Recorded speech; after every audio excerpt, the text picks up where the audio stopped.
आज हम बात करने वाले हैं हू हा यानी कि निंजा कार्ट के बिजनेस मॉडल के बारे में। निंजा कार्ट बिजनेस मॉडल जो कि बेसिकली बेस्ड है B2B बिजनेस मॉडल के लिए जानी जाती है। निंजा कार्ट एक निंजा आया है मार्केट में जो कि बचाने आया है फार्मर्स को, हमारे यहाँ के जितने भी किसान हैं उन सभी को बचाने के लिए। क्यों? क्योंकि आप सभी को पता है किसान जो फल एंड सब्जियाँ उगाता है वो कितनी मेहनत से उगाता है, लेकिन उन्हें इसका प्रॉफिट अच्छे तरीके से नहीं मिल पाता है। जो पैसा लेना चाहते हैं, अर्न करना चाहते हैं, वो पैसा उन्हें उनके मेहनत के ऊपर नहीं मिलता है। तो बेसिकली ये जो निंजा कार्ट है ये बेंगलुरु बेस्ड स्टार्टअप है। ये लॉन्च किया गया है बेसिकली फोकस करते हुए हमारे यहाँ के किसान को, कि किसान बहुत मजबूर रहते हैं, उन्हें एक अच्छा पैसा नहीं मिल पाता है। तो ये B2B बिजनेस मॉडल सिर्फ किसान को हेल्प करने के लिए मार्केट में लाया गया है। तो इसके फाउंडर का जो नाम है वो है थिरुकुमारन नागारंजन, जो कि को फाउंडर एंड CEO हैं इस स्टार्टअप के।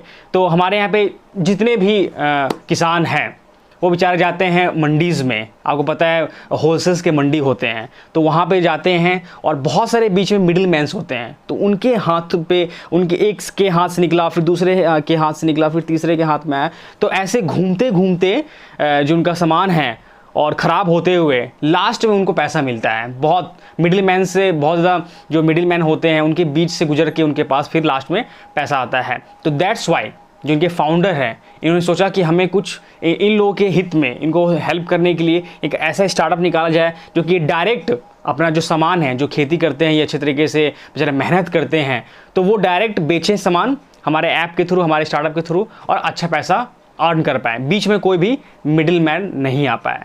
तो इनका हेड क्वार्टर जो है बेंगलुरु में है। बेंगलुरु से ये कवर कर रहे हैं इस स्टार्टअप को। तो बेसिकली अगर हम बात करें कि इनके माइंड में ये क्रिएटिव आइडिया लॉन्च कैसे हुआ, तो बात है ये तब की जब ये मेहनत कर रहे थे अपने स्टार्टअप की। 2015 में ये स्टार्टअप लॉन्च हुआ, जुलाई के 2015 में ये स्टार्टअप लॉन्च हुई थी। तो इस स्टार्टअप को लॉन्च करने के लिए आपको पता नहीं होगा कि इनके फाउंडर ने कितनी ज़्यादा मेहनत की। मतलब कि यहाँ तक कि आप बिलीव नहीं कर पाएंगे, इस स्टार्टअप को लॉन्च करने के लिए इनके फाउंडर मंडी में सोते थे। सो के इन्होंने बिज़नेस मॉडल को समझा वहाँ पे कि आखिर किसान की प्रॉब्लम क्या है, जो मंडी में लोग आ रहे हैं, जो किसान आ रहे हैं, वो कैसे अपना जो प्रोडक्ट है वो मतलब कि बेच रहे हैं, कैसे उन्हें क्या प्रॉब्लम का दिक्कत का सामना करना पड़ रहा है। तो डीपली उस चीज़ को उन्होंने नोटिस किया। अगर मैं बात करूं अपनी, या फिर आप में से कोई भी एंटरप्रेन्योर अगर इस वीडियो को देख रहा है, तो हम लोग एक बार सोचेंगे यार इतना मेहनत हमसे नहीं होगा, लेकिन इतना ज़्यादा मेहनत जो कि एक आदमी एक अच्छे स्टार्टअप को लॉन्च करने के लिए जो कि 3 से 4 महीना मंडी में सोया, रात दिन एक करके 3 से 4 महीना इसके को फाउंडर एंड CEO ने मंडी में सो के निकाला और एकदम गौर से फोकस करके देखा, मतलब बिल्कुल डीपली उस चीज़ को नोटिस किया कि यार जो भी हमारे फार्मर्स हैं वो फ्रूट्स वेजिटेबल लेके आ रहे हैं मंडी में, और सारे फ्रूट्स एंड वेजिटेबल ज़मीन में पड़ा हुआ है बिल्कुल। कोई पैर से उसे कुचल रहा है, कोई ख़राब कर रहा है, रौंद रहा है अपने पैरों से, ख़राब कर रहा है, उसके पैसे जो चाहता है फार्मर उसे मिल नहीं पा रहा है, बहुत सारी चीज़ें वेस्ट हो रही हैं। दिन रात फार्मर जो है कि अपना मेहनत कर रहा है, मजदूरी कर रहा है, लेकिन उसे कुछ प्राप्त नहीं हो रहा, फल नहीं मिल रहा है। तो लोग सुबह के 8 बजे जाते थे मंडी और रात के 8 से 9 बजे तक वापस आते थे अपने घर पे डीपली रिसर्च करने के लिए। तो 3 से 4 महीना जब वहाँ पे ये मंडी में सोए तो इन्होंने नोटिस किया इन सब जितनी भी चीज़ें हैं कि मिडिल मैन बीच में आ रहा है, जो फार्मर्स उनकी जो प्रोडक्ट है वो वेस्ट हो रही हैं, और जो भी चीज़ें लेके आ रही हैं उन्हें एक अच्छा दाम नहीं मिल पाया। तब जाके इन्होंने ये कहा कि हम एक ऐसा प्लेटफॉर्म लॉन्च करेंगे B2B जिसपे हम फार्मर्स को लिस्ट करेंगे। फार्मर्स यानी कि अपने फार्म का जो भी प्रोडक्ट है, वन स्टॉप सॉल्यूशन, जैसे एक ऐप के ऊपर में जो भी चीज़ें फार्मर उगा रहा है, खेती कर रहा है, जो भी चीज़ें बेचना चाह रहा है, वेजिटेबल हो, फ्रूट्स हो, वो एक जगह एक ऐप के ऊपर में वो लिस्ट करेगा, और लिस्ट करने के बाद में एक अच्छे दाम में, जो दाम मिलना चाहिए हमारे फार्मर्स को, जो रिक्वायरमेंट है जिस दाम की, वो दाम पे लिस्ट होगा सारा वेजिटेबल। ऐसा नहीं कि कोई भी खराब वेजिटेबल लिस्ट हो जाएगा। फार्मर्स जो लिस्ट करेंगे, पता ही आपको, फार्मर्स जो खेती करते हैं वो ऑर्गेनिक होता है, एकदम फ्रेश होता है। तो उसमें से छांट के अच्छे तरीके से उसका जो गंदगी होगा निकाल के बिल्कुल फ्रेशली उसे लिस्ट करेगा फार्मर्स निंजा कार्ट के ऐप के ऊपर में। और निंजा कार्ट के ऐप से आखिरकार ये कैसे सेल कर पाएंगे, तो निंजा कार्ट के ऊपर में जितने भी रेस्टोरेंट वाले हैं वो होंगे, जितने भी B2B वाले हैं जो कि बल्क में चाहते हैं, रिटेलर्स जो भी होंगे, तो ये सारे जितने भी कस्टमर्स हैं जिन्हें बल्क में चाहिए होगा प्रोडक्ट, अपने रेस्टोरेंट के लिए किसी चाहिए होगा, किसी अपने रिटेल शॉप के लिए चाहिए होगा, तो ये सब निंजा कार्ट के ऐप के ऊपर जाएंगे और जो भी फार्मर्स ने अपने प्रोडक्ट को मतलब एक ही प्लेटफॉर्म ऐप के ऊपर में जो भी चीज़ें फार्मर्स सेल करना चाहते हैं, अपने खेतों से रिलेटेड चीज़ें, वो लिस्ट करेगा और वहाँ से रिटेलर, रेस्टोरेंट वाला सब जाके बल्क में उठा सकता है, वो भी अच्छे रेट में, और वो भी डिमांड ज़्यादा आ रहा है। जैसे मान लो कि मैं अगर फार्मर की बात करूं तो वो किसी मिडिल मैन के पास जाता है, फिर किसी मंडी में जाता है, तो एक तो उसे दाम अच्छा नहीं मिलता है और एक तो भीड़ लगा रहता है और डिमांड भी उतना सही से उन्हें मिलता नहीं है किसी भी फ्रूट्स का, वेजिटेबल का। लेकिन जब से फार्मर्स लिस्ट किया है निंजा कार्ट के ऊपर में, तो ये डिमांड भी बहुत ज़्यादा आ रहा है रेस्टोरेंट से, रिटेलर शॉप से, और भी जो भी 1-to-1 परचेस करना चाहता है, जो भी क्वांटिटी में अपना फ्रूट्स एंड वेजिटेबल परचेस करना चाहता है, वो उस ऐप से, निंजा कार्ट के ऐप से आराम से परचेस कर रहा है। किसान का ये कहना है कि अगर हम बात करें मिडिल मैन जो हमारा पैसा चोरी कर लेते हैं, घपला कर लेते हैं, सही समय पैसे देते नहीं है, उसको अगर हम छोड़ें, अगर बात करें निंजा कार्ट पे, तो उससे 20 गुना ज़्यादा जो फार्मर्स हैं वो अर्न कर रहे हैं निंजा कार्ट के ऊपर में। और पैसे की लेन देन की बात करूं तो जो फार्मर्स हैं उन्हें आराम से 24 घंटे में उनका पैसा उनके हाथ में मिल जाता है, किसी चीज़ की उन्हें प्रॉब्लम नहीं होती है। तो निंजा कार्ट का इतना अच्छा बिजनेस मॉडल है। अगर हम बात करें तो निंजा कार्ट के ऐप के ऊपर में 13,500 फार्मर्स जो हैं वो भी लिस्टेड हैं इनके ऐप के ऊपर में, जो भी फार्मर्स पूरे जगह से। अगर बात करूँ, मैं बेंगलुरु बेस्ड तो है, लेकिन कहाँ कहाँ इन्होंने लॉन्च कर रखा है, तो 7 सिटी में इन्होंने लॉन्च कर रखा है अपना ये बिजनेस मॉडल। तो 7 सिटी के जितने फार्मर्स हैं वो सारे लिस्टेड हैं, 13,500 फार्मर्स हैं।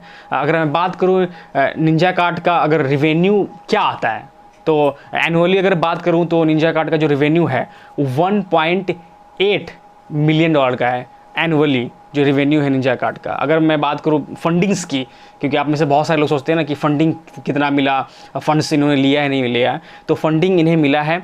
अगर मैं बात करूँ नवंबर में 2019 में निंजा कार्ट ने रेज़ किया है $100 मिलियन, वो भी सी राउंड की फंडिंग में। अगर बात करूं मैं 2018 के दिसंबर में निंजा कार्ट ने रेज़ किया है सीरीज़ बी राउंड के फंडिंग में $34.1 मिलियन का, और उसके बाद उससे पहले भी इन्हें बहुत ज़्यादा फंड्स मिले हैं। तो सारे फंड्स को अगर कैलकुलेट करें, मिला लें, तो इनकी कंपनी पे, इनके स्टार्टअप पे ओवरऑल जो फंड्स का जो कैपिटल के पास आया था वो था $150 मिलियन का। अगर मैं बात करूं कि इनके पास एम्प्लॉयज़ कितने हैं, तो 4,000 एम्प्लॉयज़ हैं इनके पास, अभी काम कर रही हैं 4,000 एम्प्लॉयज़। अगर हम बात करें इनके जो सिस्टम्स के बारे में, तो कोई भी रिटेलर हो या फिर इंडिविजुअल कस्टमर हो या फिर कोई भी रेस्टोरेंट वाला हो, तो अपना वो ऑर्डर अगर प्लेस करता है निंजा कार्ट के प्लेटफॉर्म पे, ऐप पे, तो आराम से उनके डोर स्टेप पे अच्छे तरीके से उनका जो ऑर्डर है वो प्लेस हो जाएगा। निंजा कार्ट उसे प्रोसेस करेगा, जो भी क्वांटिटी आपको चाहिए फार्मर से, बड़े क्वांटिटी में चाहिए, छोटे क्वांटिटी में चाहिए, तो आपके डोर स्टेप पे आराम से ये पहुंच जाएगा। अगर हम बात करें कि बड़े इन्वेस्टर्स कौन कौन से हैं जो कि निंजा कार्ट में जिन्होंने फंड्स दिया है, इन्वेस्टमेंट किया है, तो एक बिग ब्रांड अगर मैं इन्वेस्टर की बात करूँ तो वो है टाइगर ग्लोबल।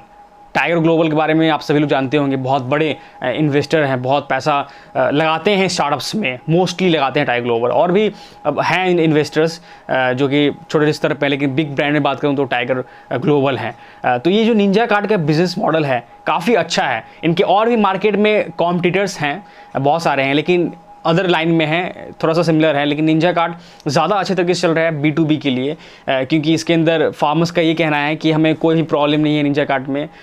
बहुत अच्छे तरीके से हाइजीन को अगर देखें तो कस्टमर भी कहते हैं कि हाइजीन के रूप में निंजा कार्ट के पास से अगर हम ऑर्डर करते हैं तो जो भी हमारे पास ऑर्गेनिक फ्रूट्स एंड वेजिटेबल आता है, बिल्कुल फ्रेशली ताज़ा छाँट के क्वालिटी प्रोडक्ट्स जो हैं वो हमें कस्टमर्स बोलते हैं कि हमें मिलते हैं। और फार्मर्स वो और भी हैप्पी हैं कि वो जो भी चीज़ें उगाते हैं, जो भी प्रोड्यूस करते हैं अपने खेत में, वो सभी चीज़ें वन स्टॉप सॉल्यूशन पे उन सेल कर पाते हैं। तो ये बेसिकली जो बिज़नेस मॉडल है, ये फार्मर्स को माइंड में रखते हुए इसे लॉन्च किया गया है ताकि फार्मर्स को कोई दिक्कत नहीं हो। और इनके फाउंडर ने इसी चीज़ को बेसिकली डीपली नोटिस किया तभी जाके इनका ये स्टार्टअप जो अभी बहुत ज़्यादा बूस्ट कर रहा है, अच्छे डाउनलोड्स हैं, इनके रेटिंग्स भी बहुत अच्छे हैं। तो ये मान लीजिए कि एग्रीटेक में स्टार्टअप है ये, एग्रीटेक में इन्होंने स्टार्टअप लॉन्च किया और इनका कहना है कि हम ऐसे ही और भी फार्मर्स को कनेक्ट करेंगे जो भी प्रॉब्लम में हैं और भी हम बूस्ट करेंगे अपने स्टार्टअप को।